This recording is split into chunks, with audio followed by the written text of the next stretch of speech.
everybody, and brightest blessings. Lady Leeanna back with you for another episode of Wicca for today. Actually, our 100th episode, and I am so very proud of that. I really busted humps last year. The channel's been alive for 2 years, but I really didn't do anything with it on the first year. But last year, I really busted humps in trying to bring to you the best material that I thought would be right for you at the time that I put it out. And I mean you as a collective, and there's a lot of people there, so one can only do their best to bring you what they feel is a good balance.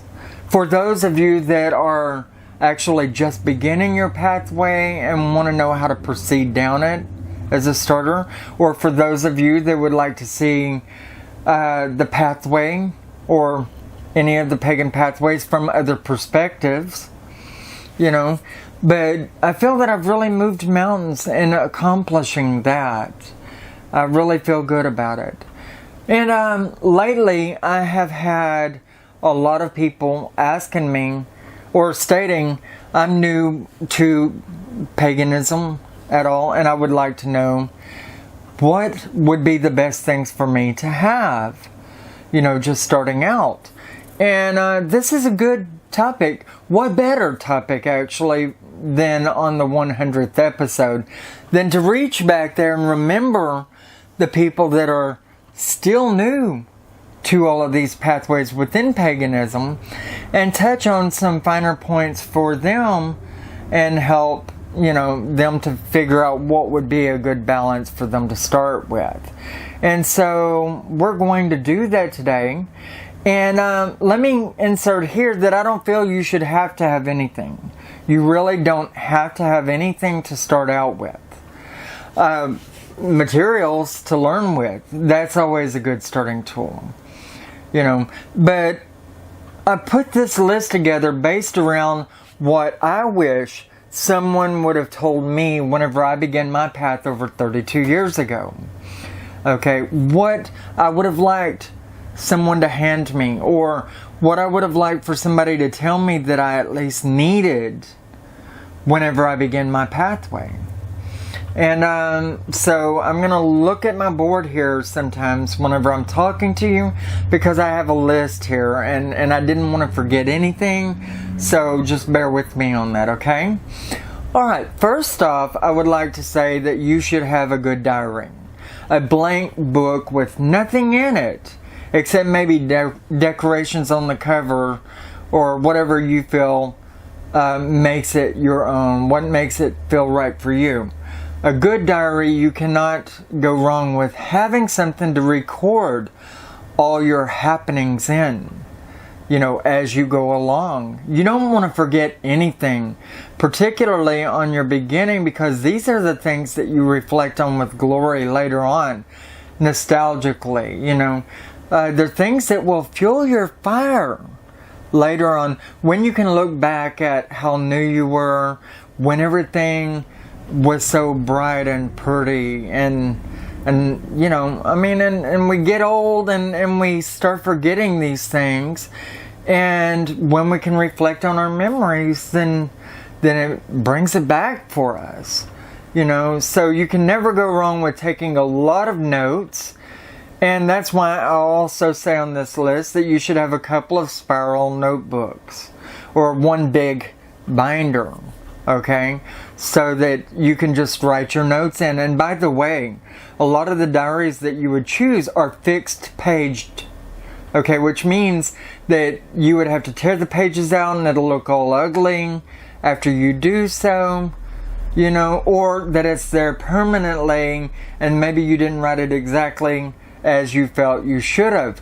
Always write everything down in a non-fixed notebook first, and that way when you have it where you would like it to be, then you can re-record it in your diary, you know, your fixed page notebook or your diary. So a diary and a couple of spiral notebooks, okay? And those two things kind of work hand in hand together. Always use a pen because pencil does wear off over time and disappear, where ink, as in a pen, will not. Okay, and that meaning in your notebook first, and then in your diary last, once you know that that's how you want it fixed permanently. An anointing oil. Anointing is a very, very important thing we do before rituals or before performing any magic to empower ourselves, to purify and protect ourselves, from the things that we feel are dark or negative. It locks things out. Okay, so an anointing oil. And you can get different types. If you are going in and you're to do a spell over money, then you might want like a pine oil. If you're going in and you're doing a spell work to promote comfort or peace, you might want an amber or a rose. Something gentle, nothing overly sweet or powerful. Jasmine is a good one. Bamboo is a good one. If you want to promote love, then you might want to use rose or amber, depending on which kind of love it is. The love of children, mothers and fathers, you would use like an amber oil. Brothers and sisters, love to do with a man and woman or lovers, regardless of the sex, you would use rose, you would use love oil. Oils for sexuality. Dragon's blood is a good one there. And it depends on what aspect of love we're talking about as well when we're talking about the love of a couple. Let's see. Holy water. Holy water is always good to cleanse and purify yourself with before any ritual.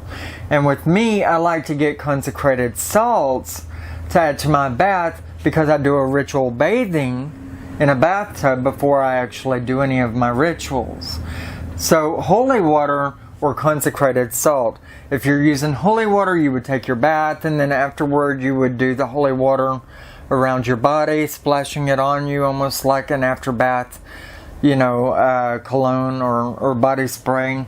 You would use it kind of like that.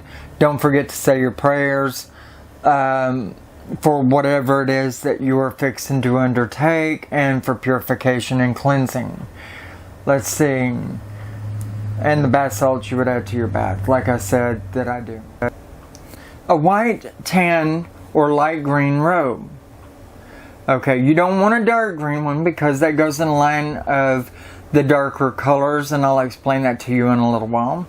But a white, tan, or light green robe. These are very neutral to light colors. They have no real negative balance to them whatsoever, but they have a lot of light empowerment. And whenever you wear a black, a deep purple, a navy blue, or dark brown robe, it can be very zapping. It can drain on your energy, or it can zap you with too much energy all at one time, and either way is very negative. Okay, so you want to stay away from the darkest colors whenever you're new. Your colors such as red, yellow, silver, of that nature, they can be very eye-catching, and red and yellow, although they're not among the darkest colors, they do have a negative balance also. And with yellow, it's a lot of happiness, joy, airiness, with it, but it also can provoke jealousy, depending on who it is that you're in the ritual with. There might be a friend that might be jealous of you on a typical level, and it can draw those kind of feelings towards you, and you don't want that while you're doing any kind of a ritual. Also, red, if you notice you wear a red shirt outside, bees will tend to draw to you, wasps will swoop at you because you've cut their energy. They're very drawing for, I wouldn't call bees or wasps negative entities, but it could draw to their negative aspect and call them to you in a negative demeanor. So watch out for that whatsoever.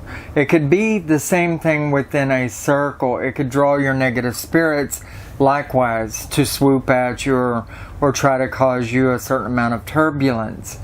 Red also is a color of war, blood, and other things like that. And so, not the most positive color to wear if you're new within religion, although I won't down the use of the color red within circle when you've been doing this for a good while and you know how to handle or conduct yourself in the ways that you should within the circle and in connection with that particular color.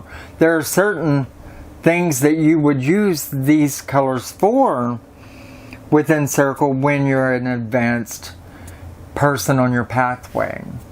Okay, so right now stay away from red, yellow, your darkest colors, okay?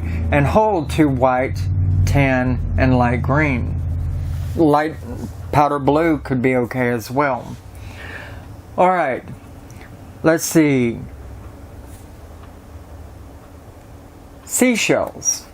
Seashells are very, very powerful things.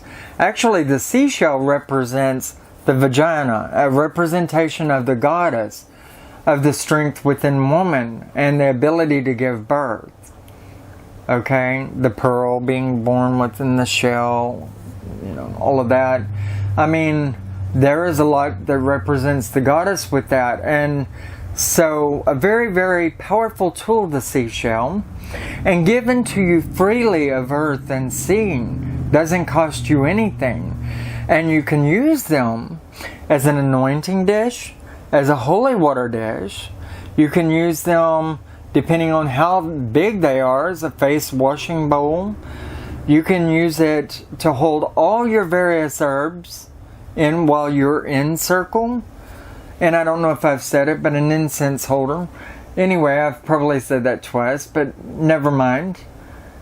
Anyway, so seashells are a very, very good tool, are free, and are given to you of the earth. Go walking the beach and see what you can find there. Let's see, a white, black, purple, and green candle. Now, these aren't candles that are to go around the perimeter in representation of the directions, because these are the wrong colors for that to a large degree, but and whenever you're thinking about your perimeter candles for your circle, you're thinking yellow, green, red, and blue. Those are the colors that represent the 4 directions.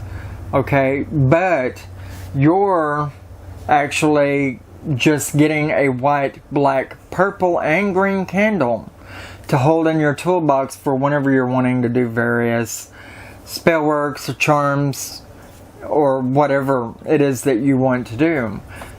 These are just to have on site, because when the right time is for you to do a spell is not just because you feel you need to get it done. That is never the time to do a spell. You take note of the needs that you have, of the spell work that you want to do. And you let that set into you, and you wait for a time when you're feeling empowered and charged and or anxious to get in there and get it done because you want to and you feel happy about it. That's the time to do a spell work. And you want to have the candles on hand that are right for your spell work. And you really can't go wrong with white, black, purple, and green candle, having those on hand. Your white can represent purification, purity. It could represent pure or true love. The black candle could represent empowerment, or the void, akasha, opening things. Your purple can represent self-empowerment and gift of the goddess, or promoting gifts from others. Your green candle can represent money, self-growth, educational purposes, healing. And so these candles, these 4 candles, are your prominent candles for the most part, and they're always good to have. And I'm not saying you shouldn't have a blue one there for peace and tranquility, or for depth into the subconscious, but these are more rare issues or rarer things that you would go into. Your ritual dagger. A lot of times they'll refer to it as your black-handled knife. Of course, we all know that it can come in crystal, it can come in bone, it can come in onyx or other stone. It doesn't really matter. But they're not easy to come by, and we don't all just start out with one. We don't.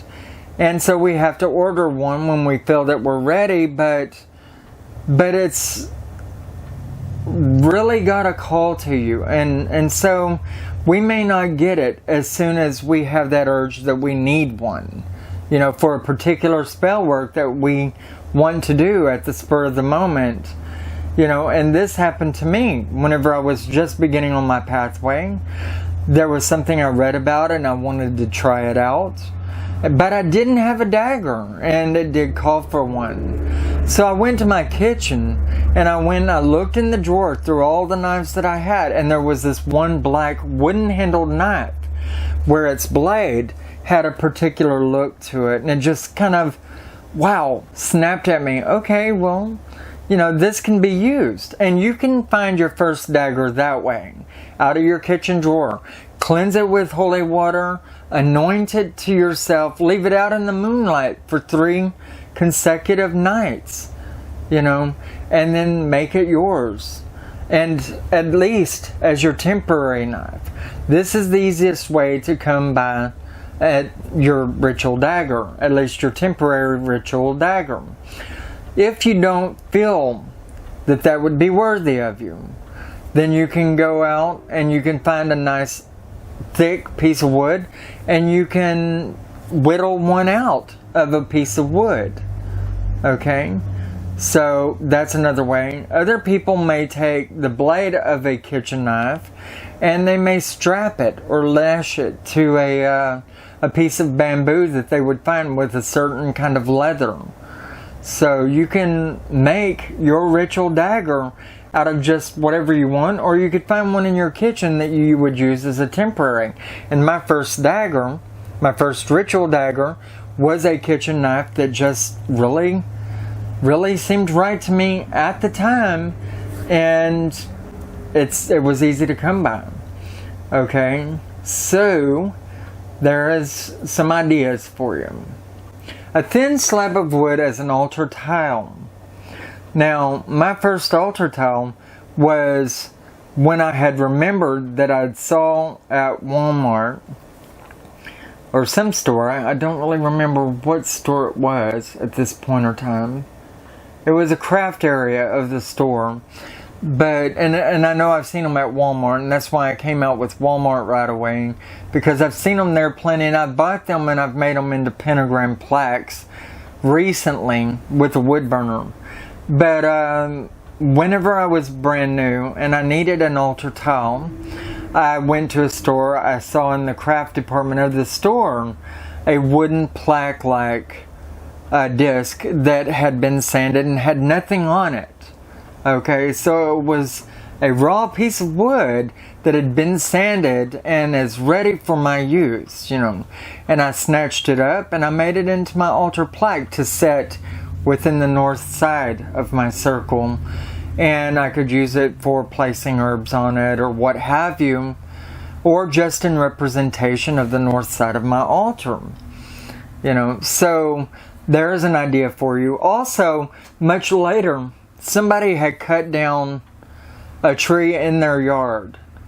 And the design of it was just so amazing looking. I asked them if they could cut me a sliver off, yay thick, about 1.5 inches thick, and let me have it. And they did. And I engraved the most amazing fire-looking plaque out of it. I mean, it's surrounding, it looked like flames of a fire, and then it had a place on it with rounded portions that could wood burn faces into it as the god and goddess. And so I did this, and later on I gave it away to somebody, you know, because I didn't feel that it was mine anymore, and maybe they needed it more than I did. And so I gave it away to somebody, and they have it to this day. Otherwise, I would show pictures. And if I run across any of my older pictures I have of it, then I'll show you. But it was pretty amazing. But these are different ideas of things that you can do in making your altar tile. And when I say altar tile, it can lay flat on your altar, and you could use it for various things. Or it could hang behind the north position on the wall as a plaque. Okay? So, you know, but remember, your symbol is very, very important within your altar tile, or within your hanging altar tile, or within whatever plate. And you can use an altar plate with a design. It could have a leaf design or anything, and those are easy to find, or a fish or a bear or a wolf or whatever, you know, to set as your altar tile. But an altar tile, if it's laying on your altar, it's basically for use to put together different herbs and stuff like that anyway. You know, pick and choose as you will. These are ideas for you. Anyway, I really hope that this has been of a help to you guys that are new within paganism and trying to start your pathway. Gives you a lot of ideas. Oh, one thing I did leave out is I did mention briefly books, reading materials in the beginning, and I didn't elaborate on that. I do always, with my students that come to me in person, or did whenever I was teaching physically, I would first encourage them to get themselves a Raymond Buckland's Complete Book of Witchcraft, because it has a little bit of everything, but it by all means doesn't have everything of everything. It's a great starter book. You can't go wrong with that. Also, he had a second book called Living Wicca. And then there is Scott Cunningham. He is a great writer of beginner works, things that you can do there. And Silver Ravenwolf come out with books that is based around step by step how to do within Wicca activities. Okay, so there are three great writers that I personally ascribe to, and I always tell my students to get whenever they come to me and they want to learn from me, or did in the past. I'm not teaching in person now because it just became too draining, along with me working, along with me doing so many other things within my life. I loved it, but I love teaching on these videos as well, and this way I can teach a greater bunch of people than just, you know, those that I was. Anyway, so I think that I've covered my ground, and I've done so very well in answering these questions. And these days now I can say, if anybody comes to me asking, okay, as a new beginner on my pathway, what do I need? I can say, go and find the video. Just kidding. Anyway, no, I really do love helping you guys wherever possible, and I really do hope that this was of a great help to you. I certainly did try to be. You know, don't emphasize so heavy on your tools right now as you are on the reading material and knowledge material that you can pick up or get somewhere. I mean, because learning is everything. Knowledge and wisdom is everything. As a matter of fact, I have a group online on Google+, which is called Witchcraft, Wicca, Paganism, Knowledge is Life. And that's the truth. It don't get any truer than that. And by the way, you should find that Google Plus page, and you should join that group. It's already up to about 600 people in such a short amount of time, and it's people sharing knowledges and wisdoms together.